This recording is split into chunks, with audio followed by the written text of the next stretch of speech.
6월 8일 월요일 부산진 오늘의 묵상입니다. 오늘 함께 나누실 말씀은 누가복음 12장 13절부터 34절까지의 말씀입니다. 무리 중에 한 사람이 이르되 선생님 내 형을 명하여 유산을 나와 나누게 하소서 하니 이르시되 이 사람아 누가 나를 너희의 재판장이나 물건 나누는 자로 세웠느냐 하시고 그들에게 이르시되 삼가 모든 탐심을 물리치라 사람의 생명이 그 소유에 넉넉한 데 있지 아니하니라 하시고 또 비유로 그들에게 말하여 이르시되 한 부자가 그 밭에 소출이 풍성함에 심중에 생각하여 이르기를 내가 곡식 쌓아둘 곳이 없으니 어찌할까 하고 또 이르되 내가 이렇게 하리라 내 곡간을 헐고 더 크게 짓고 내 모든 곡식과 물건을 거기 쌓아두리라 또 내가 내 영혼에게 이르되 영혼아 여러 해 쓸 물건을 많이 쌓아두었으니 평안히 쉬고 먹고 마시고 즐거워하자 하리라 하되 하나님은 이르시되 어리석은 자여 오늘 밤에 내 영혼을 도로 찾으리니 그러면 내 준비한 것이 누구의 것이 되겠느냐 하셨으니 자기를 위하여 재물을 쌓아두고 하나님께 대하여 부유하지 못한 자가 이와 같으니라. 또 제자들에게 이르시되 그러므로 내가 너희에게 이르노니 너희 목숨을 위하여 무엇을 먹을까 몸을 위하여 무엇을 입을까 염려하지 말라. 목숨이 음식보다 중하고 몸이 의복보다 중하니라. 까마귀를 생각하라. 심지도 아니하고 거두지도 아니하며 골방도 없고 창고도 없으되 하나님이 기르시다니 너희는 새보다 얼마나 더 귀하냐. 또 너희 중에 누가 염려함으로 그 길을 한 자라도 더할 수 있느냐. 그런즉 가장 작은 일도 하지 못하면서 어찌 다른 일들을 염려하느냐. 백합화를 생각하여 보라. 실도 만들지 않고 짜지도 아니하느니라. 그러나 내가 너희에게 말하노니 솔로몬의 모든 영광으로도 입은 것이 이 꽃 하나만큼 훌륭하지 못하였느니라. 오늘 있다가 내일 아궁이에 던져지는 들풀도 하나님이 이렇게 입히시거든 하물며 너희일까 보냐. 믿음이 작은 자들아 너희는 무엇을 먹을까 무엇을 마실까 하여 구하지 말며 근심하지도 말라. 이 모든 것은 세상 백성들이 구하는 것이라. 너희 아버지께서는 이런 것이 너희에게 있어야 할 것을 아시느니라. 다만 너희는 그의 나라를 구하라. 그러면 이런 것들을 너희에게 더하시리라. 적은 무리여 무서워 말라. 너희 아버지께서 그 나라를 너희에게 주시기를 기뻐하시느니라. 너희 소유를 팔아 구제하여 낡아지지 아니하는 배낭을 만들라. 곧 하늘에 둔 바 다함이 없는 보물이니 거기는 도둑도 가까이 하는 일이 없고 좀도 먹는 일이 없느니라. 너희 보물 있는 곳에 너희 마음도 있으리라. 아멘. 사람의 욕심은 끝이 없다고 합니다. 늘 자신이 가진 것보다 가지지 못한 것을 보게 되고 가지지 못한 그것 때문에 낙심하게 되고 시험에 빠지게 됩니다. 이는 오늘날만의 이야기가 아닙니다. 야고보 사도는 그 시대의 그리스도인들에게 말하기를 이 욕심에 대하여 강하게 경고하고 있는데 야고보서 1장 14절 15절을 보면 이렇게 되어 있습니다. 오직 각 사람이 시험을 받는 것은 자기 욕심에 끌려 미혹됨이니 욕심이 잉태한즉 죄를 낳고 죄가 장성한즉 사망을 낳느니라. 아멘. 미국의 갑부 록펠러에게 어느 날 타임 기자가 이런 질문을 했다고 합니다. 당신은 현재 가지고 있는 부유함에 만족합니까? 그러자 록펠러는 아니라고 대답을 했습니다. 그 기자는 다시 물었습니다. 그렇다면 당신은 얼마만큼의 돈을 더 벌어야 만족할 수 있겠습니까? 그러자 록펠러는 조금만 더 라고 대답을 했다고 합니다.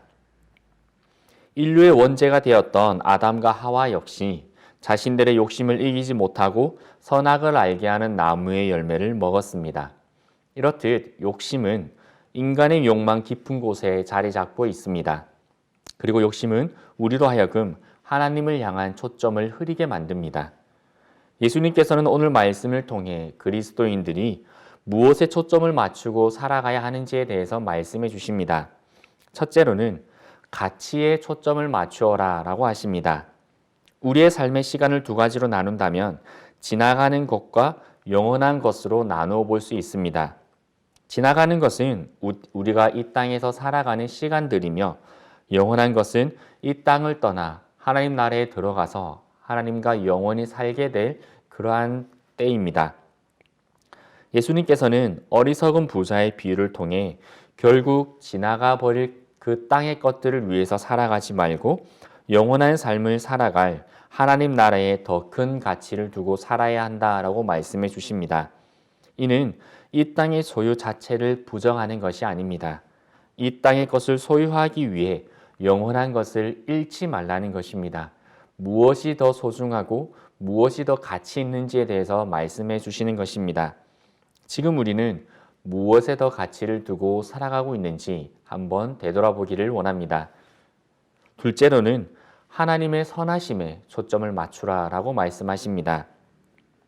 예수님께서는 부자의 비유를 통해 소유에 대한 집착을 말씀하신 후 곧 이어 소유가 없음에 대한 두려움에 대해서 말씀하십니다.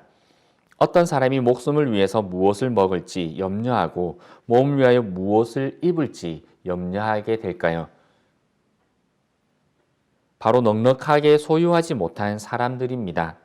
내일 먹을 것, 일주일 후에 입을 것이 넉넉하게 소유하지 못하고 있기 때문에 생겨나게 되는 고민들이다라는 것입니다. 예수님께서는 그런 자들에게 말씀하시기를 하나님의 선하심을 기억하라라고 하십니다. 왜냐하면 그리스도인은 하나님께서 지키시고 보호하시는 생명이고 삶이기 때문입니다. 까마귀도 백합화도 하나님께서 입히시고 먹이시는데 하물며 이 모든 것을 다스리는 사명을 받은 인간 그 존재 너희들은 더욱 하나님께서 지키시고 은혜를 더하신다라는 말씀입니다. 비록 우리의 삶에 여전히 부족함이 있지만 하나님의 선하심을 더욱 의지하며 살아갈 수 있기를 소망합니다. 셋째로는 하나님의 뜻에 초점을 맞추라 라고 하십니다. 그 뜻은 바로 하나님의 나라, 그의 의를 구하라는 것입니다. 하나님의 나라가 무엇입니까? 로마서 14장 17절에는 의와 평강과 희락이다 라고 말씀해 주십니다.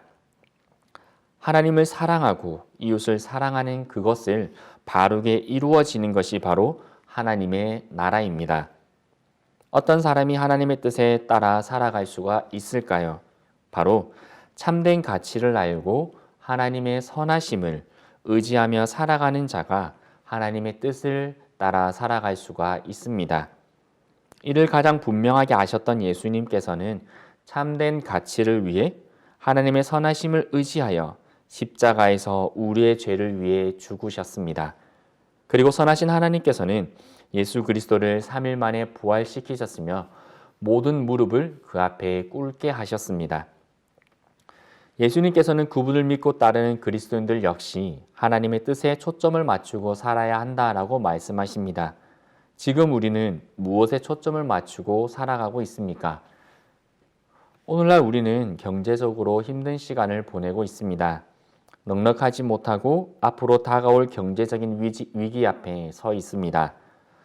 성도님들의 직장과 사업다가 많은 어려움을 겪고 있다는 것 또한 알고 있습니다.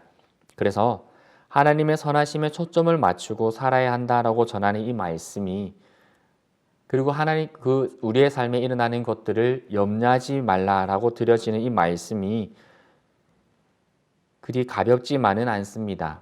그래서 더 기도하는 마음으로 말씀을 전합니다. 말씀을 전하는 저부터 하나님의 선하심을 더욱 고백하며 말씀을 전합니다. 하나님께서 어려운 시기 가운데 신앙을 지키며 삶의 현장을 하나님 나라로 만들어 가기 위해 살아가시는 성도님들의 삶, 그 가운데 하나님의 선하심을 가득 채우시며 또한 결코 늦지 아니하시는 하나님의 역사를 우리 성도님들의 삶에서 이루어 가실 것입니다. 비록 힘든 세월이지만 살아계신 하나님, 지금도 선하심으로 역사하신 하나님을 믿고 의지하여 힘든 삶 가운데 하나님 나라가 풍성하게 이루어지는 부산진교회 모든 성도님들의 가정과 직장 그리고 사업타가 되기를 주님의 이름으로 소망합니다. 기도드리겠습니다. 하나님 아버지, 우리가 이 땅을 살아가면서 끊임없이 하나님에 대하여 가치를 맞추며 살아갈 수 있기를 원합니다. 때로는 하나님보다 세상의 것이 더 크게 보일 때가 있고 때로는 하나님의 말씀보다 세상의 소리가 더 크게 들려질 때가 있습니다.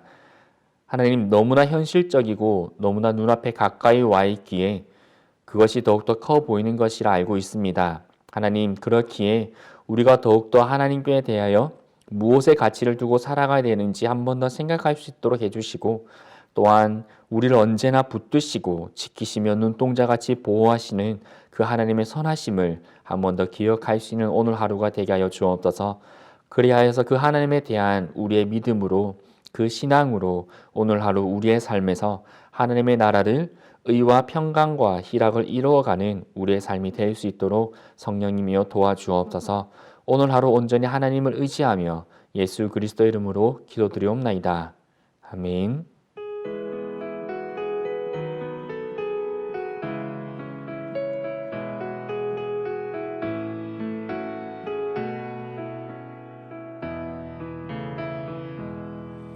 Von guten Mächten treu und still umgeben, behütet und getröstet wunderbar. So will ich diese Tage mit euch leben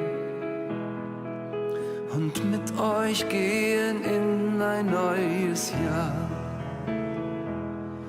Von guten Mächten wunderbar geborgen, erwarten wir getrost, was kommen mag. Gott ist mit uns am Abend und am Morgen und ganz gewiss an jedem neuen Tag. Noch will das Alte unsere Herzen quälen, noch drückt uns böser Tage schwere Last. Ach Herr, gib unseren aufgescheuchten Seelen das Heil, für das du uns bereitet hast. Von guten Mächten wunderbar geborgen, erwarten wir getrost, was kommen mag. Gott ist mit uns am Abend und am Morgen und ganz gewiss an jedem neuen Tag. Lass warm und still die Kerzen heute flammen, die du in unsere Dunkelheit gebracht. Für wenn es sein kann, wieder uns zusammen. Wir wissen es, dein Licht scheint in der Nacht. Von guten Mächten wunderbar geborgen, erwarten wir getrost, was kommen mag. Gott ist mit uns am Abend und am Morgen und ganz gewiss an jedem neuen